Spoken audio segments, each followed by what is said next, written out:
ఈ రోజు సిద్దిపేట జిల్లా అభివృద్ధి మరియు పర్యవేక్షణ కమిటీ దిశ సభ్యులు శ్రీ బనగ్నగారి రవీందర్ రెడ్డి దౌలతాబాద్ మండల కేంద్రంలో గల ఎస్సీ ఎస్టీ బాయ్స్ హాస్టల్ మరియు దౌలతాబాద్ మండల పరిధిలోని దీపాయంపల్లి గ్రామంలో అంగన్వాడీ కేంద్రం మరియు ప్రభుత్వ ప్రాథమిక పాఠశాల సందర్శించి నిర్వహణ నాణ్యత, పరిసరాల పరిశుభ్రత, భోజన నాణ్యత మరియు ఇతర స్థితిగతులపై అక్కడి సిబ్బందిని మరియు విద్యార్థులను అడిగి అక్కడ వారు ఎదుర్కొంటున్నటువంటి సమస్యలను రానున్న జిల్లా అభివృద్ధి మరియు సమన్వయ సమావేశంలో గౌరవ మెదక్ పార్లమెంట్ సభ్యులు శ్రీ రఘునందన్ రావు గారి దృష్టికి మరియు ప్రభుత్వ దృష్టికి తీసుకెళ్లి సమస్యల పరిష్కారానికి కృషి చేస్తామని హామీ ఇవ్వడం జరిగింది. కార్యక్రమంలో భారతీయ జనతా పార్టీ దౌలతాబాద్ మండల అధ్యక్షులు శ్రీమతి శ్రీ దేవుడి లావణ్య నరసింహారెడ్డి, గడ్డిమీది స్వామి, చిక్కుడు స్వామి, గణేష్ స్వామినాథ్, కిషన్ డాక్టర్, బోరింగ్ శ్రీను, శ్రీశైలం దీప్లా, శివగౌడ్, శ్రీకాంత్ స్వామి, తుమ్మల గణేష్ మీర్గం, రమేష్ బొట్కా, లక్ష్మణ్, ప్రభాకర్ రెడ్డి, దేవగారి సత్యం, రామ్ రెడ్డి, సుధాకర్, మణికంఠ, కోటి తదితరులు పాల్గొన్నారు.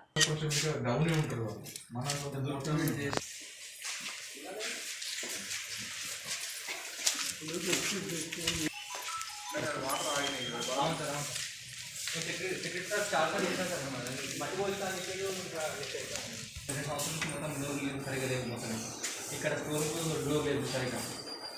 మా కరెంట్ మొత్తం కావాలంటే మొన్న మా వాడతారు ఏంటంటే స్విచ్ బోర్డ్స్ అన్ని మైనర్ రిపేర్ చేంజ్ చేస్తారు. ఇప్పుడు మనం నడుస్తుంది తాత్కాలికంగా అంతే. సార్ డోర్స్ అన్ని బ్రేక్ ఉన్నాయి కదా సార్, అన్ని పోయినాయి sir. Doors, Windows, window meshes, ఏది మన మస్కిటో మెష్.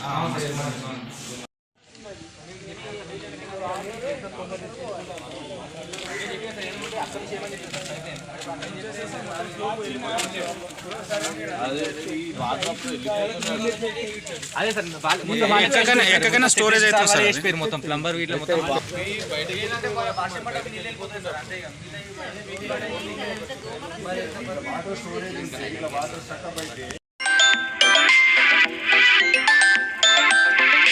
ఇలా చాక్లెట్ తీసుకోండి ఎవరికి కావాలో తీసుకోండి.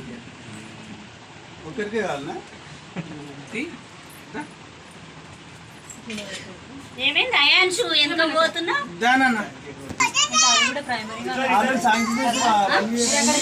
ప్రైమరీ స్కూల్లోనే కానీ అందులో వద్దని అంటేనే ఇక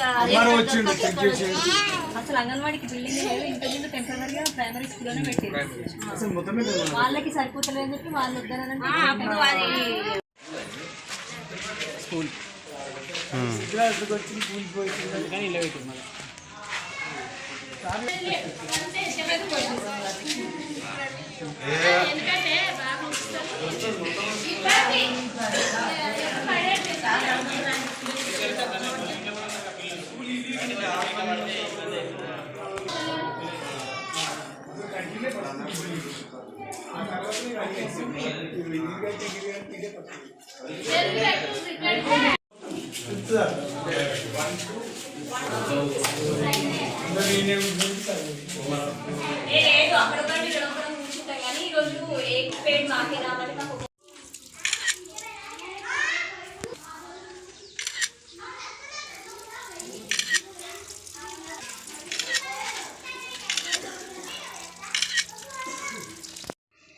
సిద్దిపేట దిశ కమిటీ నుంచి దౌలతాబాద్ మండలంలోని పలు విద్యాలయాలను పరిశీలించడానికి వచ్చి మరి ఇక్కడ ఉన్నటువంటి స్థితిగతులు, పిల్లల యొక్క చదువు నాణ్యత మరియు పరిసరాల పట్ల టీచర్స్ కానీ స్టాఫ్ కానీ అవలంబిస్తున్నటువంటి పద్ధతులు వాటిపైన ఇన్స్పెక్షన్ నిర్వహించి మరి ఇక్కడ ఉన్నటువంటి సమస్యలన్నింటినీ కూడా గుర్తించి మరి రానున్న దిశ కమిటీలో వీటన్నిటిని కూడా కమిటీ ముందుకెళ్ళి మరి వీటిని పునరుద్ధరించడానికి కానీ వాటిని బాగు చేయడానికి కానీ మరి ప్రభుత్వం వైపు నుంచి ఏ రకమైనటువంటి చర్యలు తీసుకుంటారో వారికి రికమెండేషన్స్ ఇవ్వడం జరుగుతుంది.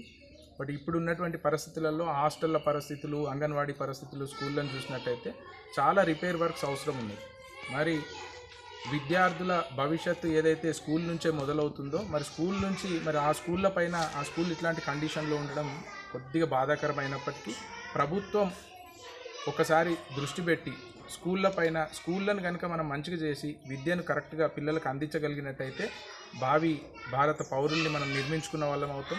మరి భారతదేశం యొక్క పునాదులు కూడా విద్యార్థులపైనే ఆధారపడి ఉంటాయి కాబట్టి ఖచ్చితంగా ప్రభుత్వాలు కూడా అన్ని స్కీమ్లను ఓకే మీరు రకరకాల స్కీములు పెడతారు, ఇవి పెడతారు, ఎలక్షన్స్ కోసం ఎన్నో చేస్తూ ఉంటారు. కానీ విద్య, వైద్యం ఏవైతే బేసిక్ అవసరాలు ఉన్నాయో పబ్లిక్కి వాటిపైన దృష్టి పెట్టి ఖచ్చితంగా మీరు పాఠశాలలు అన్నింటినీ కూడా అంగన్వాడీ నుంచి మొదలు పెడితే ప్రైమరీ స్కూలు, హై స్కూలు, కాలేజీల దాకా కూడా ప్రతి విద్యాలయాన్ని, ప్రతి కాలేజీని మనము పునర్నిర్మించుకొని ఒక మంచి వాతావరణంలో విద్యను అందించినట్టయితే మంచి విద్యార్థులను తయారు చేసేటువంటి అవకాశం ఉంటుంది. కాబట్టి ప్రభుత్వానికి మనం రానున్న రోజుల్లో నివేదికల ద్వారా సమర్పిస్తాము. మా వంతు సహకారం మేము చేస్తామని చెప్పి ఈ వేదిక ముఖంగా తెలియజేస్తా ఉన్నాం. Thank you.